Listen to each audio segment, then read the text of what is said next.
Bonjour à tous, j'espère que vous allez excellemment bien. Aujourd'hui on se retrouve pour parler de Formule 1. On va parler du Grand Prix d'Autriche. On va faire la présentation du Grand Prix d'Autriche. Je me souviens que l'année dernière j'avais dit que j'arrêtais de faire des présentations. Je me suis dit c'est quand même intéressant de faire des présentations de Grand Prix, malgré le fait qu'on va faire beaucoup plus court que ce qu'on pouvait faire l'année dernière. L'année dernière ça provenait souvent plus de 10 minutes. Là l'idée c'est de faire 7-8 minutes sur ce Grand Prix d'Autriche. Premier Grand Prix de la saison, ce Grand Prix d'Autriche qui fait qu'on a une intersaison extrêmement longue, même si on a eu les essais de pré-saison qui ont eu lieu au mois de février. Depuis le mois de février, il ne s'est rien passé du côté de la Formule 1.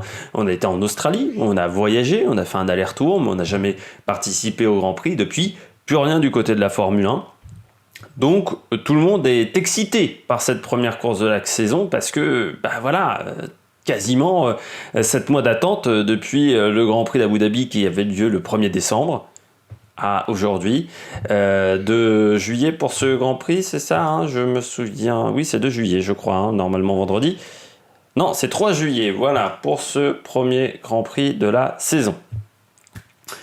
Grand Prix d'Autriche, donc la présentation, premier Grand Prix avec des nouvelles distanciations, mesures de distanciation, beaucoup de distanciation physique, il n'y aura pas de podium, il n'y aura pas de motorhome, ça c'est ce qu'on vient d'apprendre il y a quelques jours, c'est-à-dire que les équipes seront sous tente, c'est un peu normal parce qu'on ne sera que 150 par équipe, c'est-à-dire que toutes les forces vives vont être utilisées pour faire fonctionner les voitures. Or, quand vous avez des motorhomes, il y a des gens qui ne servent qu'à ranger, qu'à démonter le motorhome, parce que c'est assez technique de démonter un motorhome, en sachant qu'on n'est que 150 et pas 1500, qu'on n'invite pas de VIP pour cette course, hein, on est à huis clos, il n'y avait pas vraiment d'intérêt à emmener des motorhomes, donc ça sera sous détente, ce qui va être assez intéressant, parce que pour les peut-être qu'on aura quelques journalistes sur place, et bien les quelques journalistes qui seront sur place, et bien pourront accéder peut-être plus facilement aux équipes. Et après, je ne sais pas encore s'il y aura des journalistes, hein, je vous dis ça, mais je ne sais pas si, par exemple, Franck Montagny va passer dans les stands. Je ne suis pas sûr, très clairement. Je pense qu'on évite un maximum d'avoir du monde sur les Grands Prix. Il va y avoir également du stress par rapport à la fiabilité des voitures, parce que, certes, on les a testées au mois de mars, les voitures, mais contrairement au mois de mars, les voitures sont assez différentes. On a fait une modif moteur, dans quasiment chez tous les constructeurs. Normalement, la modif qui arrive au Canada, eh bien, est déjà là. Donc, c'est pas du tout les moteurs qu'on a testés au mois de février. Pardon. Je m'excuse, vous entendez également des petits bruits d'oiseaux. Mais aussi, on a des pièces qui ont changé. La boîte de vitesse chez Ferrari, par exemple. Mais plein de pièces ont changé par rapport aux voitures. Donc en fait, les essais de pré-saison, c'est comme s'ils comptaient pour du beurre. Et on repart d'une page blanche pour cette saison 2020. Donc beaucoup de stress. Du stress également parce qu'on est inquiet. Pas trop pour les aérostands qui devraient durer le même temps, mais pour moi par exemple, changer un moteur, ça va prendre plus de temps, il y a moins de monde. Reprogrammer un moteur, ça va prendre plus de temps. Voilà, je pense que si on casse un moteur ou on casse une boîte de vitesse en séance d'essai libre 3 le samedi, eh bien ça m'étonnerait qu'on puisse participer au qualif l'après-midi parce qu'il n'y aura pas assez de temps pour réparer les voitures. Et puis, inquiétude également pour les pilotes, parce que tous les pilotes n'ont pas repris de la même manière. Beaucoup de pilotes ont travaillé pendant cet hiver, mais d'autres n'ont pas fait grand-chose. Et ce qui fait qu'on se retrouve à avoir des différences de niveau. Un Romain Grosjean n'a pas couru dans une véritable voiture, il a fait que du karting, alors qu'un Esteban Ocon a roulé dans la voiture 2018, qu'un Charles Leclerc a même roulé dans la voiture 2020 du côté du Mugello, ou un Pierre Gasly également qui a roulé dans la voiture 2020 d'AlphaTauri sur le circuit d'Imola, quant à lui. Donc on a des grosses différences de niveau, de préparation. Il va falloir quand même encaisser le week-end, ça va pas être facile, et encaisser le week-end d'après, parce que le Grand Prix de Styrie arrive une semaine après. On n'aura pas le temps de continuer la musculation, de se renforcer musculairement. Donc si on est en retard sur ce Grand Prix-là, on sera en retard sur le Grand Prix d'après. Donc voilà, là j'ai tout dit de ce côté-là. Du côté de la météo, on va parler de la météo. Alors les pneus, c'est la gamme intermédiaire, hein, c'est-à-dire qu'on ne prend pas le pneu le plus dur, le C1, et on ne prend pas le pneu le plus tendre de la gamme, le C5, on prend C2, C3, C4, ça sera le cas également pour le Grand Prix de Styrie. Du côté de la météo, alors le vendredi, normalement est pluvieux, les prédictions étaient bonnes quand j'ai regardé la météo sur la chaîne météo, pour avoir la météo de l'Autriche, donc le vendredi, devrait être pluvieux. Le samedi, sec, avec des températures très très chaudes. Par contre, le dimanche, instable. Les prédictions n'étaient pas encore totalement fiables pour le dimanche. Il devrait faire peut-être de l'orage dans l'après-midi, donc ça pourrait nous donner une course sous la pluie, un week-end où c'est très compliqué de gérer sa voiture parce que les qualifs sur le sec avec des essais sur la pluie, foncièrement, ça donne des grandes surprises en termes de rythme de course sur un week-end comme ça où la météo semble instable. On passe tout de suite au circuit pour vous montrer donc ce circuit d'Autriche. C'est un circuit assez court, hein, le temps autour, le record de Charles Leclerc l'année dernière c'était 1 minute 03. C'est un circuit très intéressant car c'est un circuit plutôt rapide. On est très proche de l'un ring, par contre c'est pas du tout le circuit qui était sur l'Österreich-Ring, comme vous pouvez le voir sur cette carte satellite. Bon, le circuit, on a beaucoup de dénivellation, les endroits clés du circuit, les endroits importants.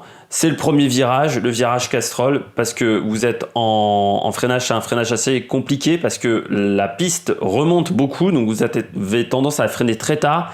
Sauf que si vous freinez trop tard, eh bien vous allez dans le sable parce que la zone de dégagement est très courte. Et qu'en plus à l'intérieur du virage vous avez un rail de sécurité, c'est-à-dire que vous pouvez pas couper le vibreur intérieur comme vous le voulez, donc c'est très dur de passer ce premier virage. Le virage 3, c'est un peu le même principe que le virage 2, mais c'est que vous avez plusieurs trajectoires possibles, c'est un virage où il se passe toujours des choses. Verstappen-Leclerc l'année dernière, Rosberg-Hamilton également, Montoya-Schumacher, Hakkinen-Coulthard, Takuma Sato, Nick Heidfeld, qui avait été un gros crash, tout s'est passé dans ce virage numéro 3. Donc c'est un endroit important du circuit.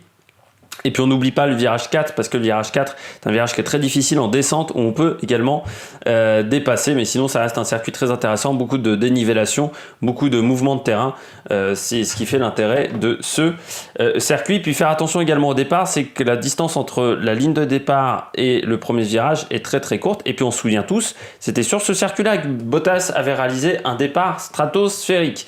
Les stats sur ce circuit: eh bien, la dernière pole, c'était 1.03, c'était Charles Leclerc.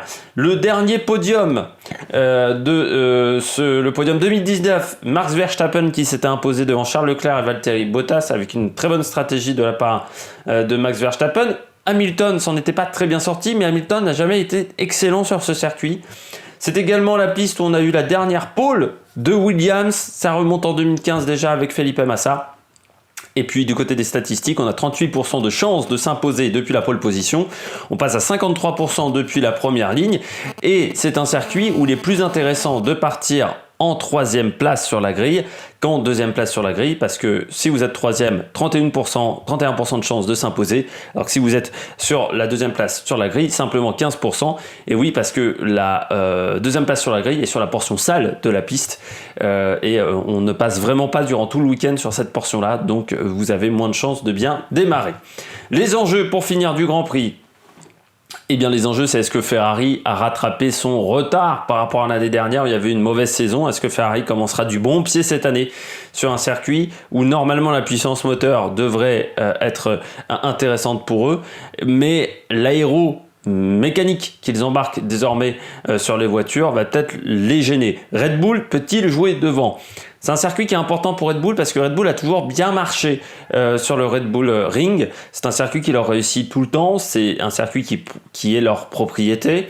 Donc c'est savoir est-ce que Red Bull va pouvoir jouer devant, et puis surtout va pouvoir jouer devant sur toute la saison. Est-ce que la voiture est plus performante que l'année dernière, ou l'année dernière était performante sur certains circuits, puis sur d'autres c'était un peu plus difficile. On sait que Verstappen est fort. Est-ce que Albon a rattrapé son retard par rapport à Verstappen également? Ça aura de l'intérêt. Et puis la question, c'est qui est le meilleur des autres? C'est-à-dire, si on enlève ces trois équipes-là, qui est le meilleur des autres? Est-ce que McLaren est toujours le meilleur des autres? Est-ce que Renault a rattrapé son retard? Est-ce que Ocon va faire un très très bon Grand Prix? Est-ce que AlphaTauri, qui a réussi des podiums l'année dernière, va réussir à poursuivre sa montée en puissance? Et dernière question, est-ce que chez Haas, on a enfin compris le problème avec les pneus qui a gêné énormément l'année dernière? Bon, alors pour nous, course dimanche 15h sur Canal+, il y a un week-end complet. Ça a déjà commencé avec le magazine En Pôle depuis lundi, et puis beaucoup de documentaires qui sont diffusés sur Canal+ Sport. La F2 et la F3 sont également diffusés en intégralité sur la chaîne, c'est-à-dire qu'on aura les essais, les qualifs de la F2, de la F3. Du côté du débrief F2, F3, ça sera dans la semaine. Du côté de la F1, normalement mardi, peut-être lundi soir si on arrive à être très performant, mais normalement ça devrait être mardi le débrief pour ce Grand Prix. Ce premier Grand Prix de la saison, débrief complet à retrouver sur la chaîne. N'hésitez pas à vous abonner si vous voulez avoir le débrief F1, le débrief F2, F3 de ce Grand Prix d'Autriche. Et puis nous, bien entendu, n'hésitez pas à mettre un pouce bleu si vous avez aimé cette vidéo. N'hésitez pas à réagir dans les commentaires. Puis nous, on se retrouve pour de nouvelles aventures sur l'Amérique Production. Ciao, ciao!